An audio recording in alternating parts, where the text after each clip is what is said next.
Hi Psych 111 students, this is Dr. Sarah Blaine, your professor for this semester. Today I'm going to show you how to use the Albertus library to find journal articles for your paper. So if you start with Google, you want to go to myalbertus.com, which should be, .edu, which is very familiar to you, and then you log in.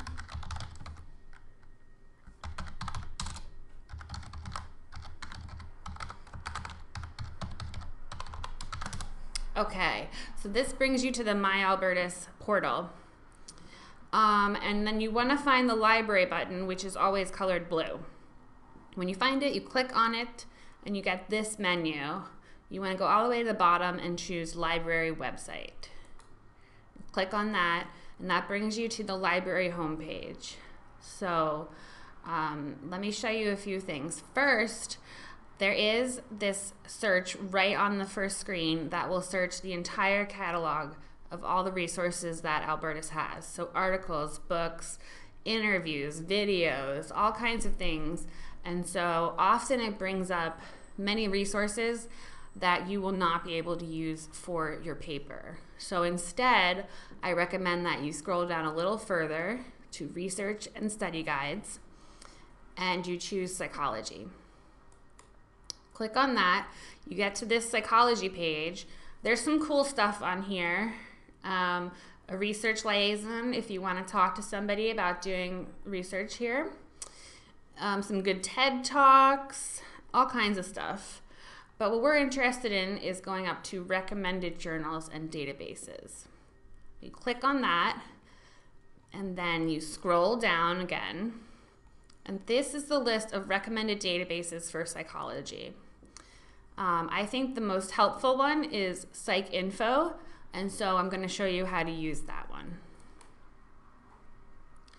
Okay, when you click on PsycInfo, this is the screen you get.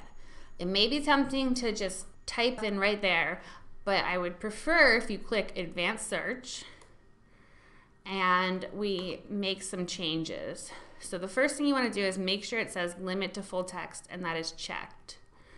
And then you want to scroll down to publication type, and I would like you to select peer-reviewed journals. This means that an independent team of scientists has reviewed the science and agrees that it is good. So that means we know it's good research. So let's come up here. Let's say we are interested in aggression.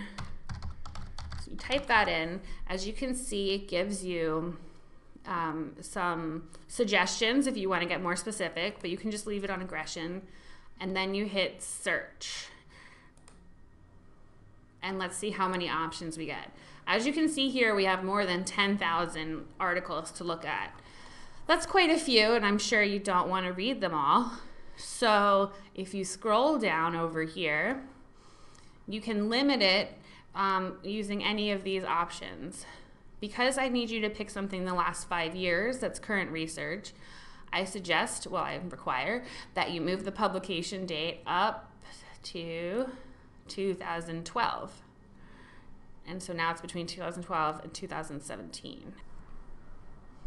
Okay, so that limited us to 5,000 articles about. Still quite a few to read. So what more can we do?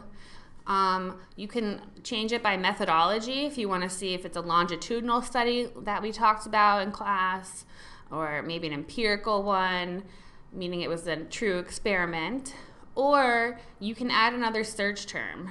So aggression and, let's say, alcohol. And you can see that it has suggestions again, but let's just leave alcohol and see what we get. Again, we hit search. Okay, now we're down to 414. It's good, but it's not perfect. You can, at any point in time, go through these and find an article you're interested in. I'm just trying to show you a way to get very specific and closer to what you're interested in. So let's say you want to see what's going on in the brains of people who are aggressive when they drink alcohol. So you know from class that we use neuroimaging to study the brain. So you type that in. Again, there's more suggestions. And then let's hit search and see if we get anything. Okay, as you can see, we have 4 results. That is much more manageable. Sometimes when you add a third search term, you go too specific and you end up with 0 results. And in that case, you would just want to erase your third term and go back to your previous search.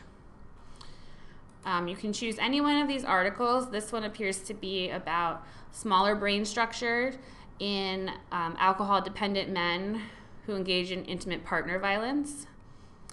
This one is about adolescent girls with conduct disorder. That's an interesting population. And this one down here says reactions to media violence. It's in the brain of the beholder. So this is always interesting. People want to know, does watching violence on TV influence me? So you can click on that link and it will lead you to this, the authors and other things. Most importantly, it will lead you to the abstract. So you read the abstract and you see if it's something you're interested in. It's going to tell you why they did it, what they found, etc. This particular abstract is a little bit challenging because it talks about positron emission tomography and other sort of complicated things. So if you read an article's abstract and you think it's a little bit too much, go back to your search results and choose a different one. So let's say you chose this one on adolescent girls with conduct disorder. And you read this abstract and you're like, this is it. This is what I want to do. Then on the left here, you're going to hit PDF full text. And it will come up this way. You can then print it using your own printing system by hitting this print button. Or you can download it and save it on your desktop, which is what I'm going to do. And so I'm going to go to desktop. And I'm going to call it adolescent aggression. Or you can save it however you like. And now you have it on your desktop to reference as you write your papers. And that is how you use the Albertus library to find journal articles for your paper.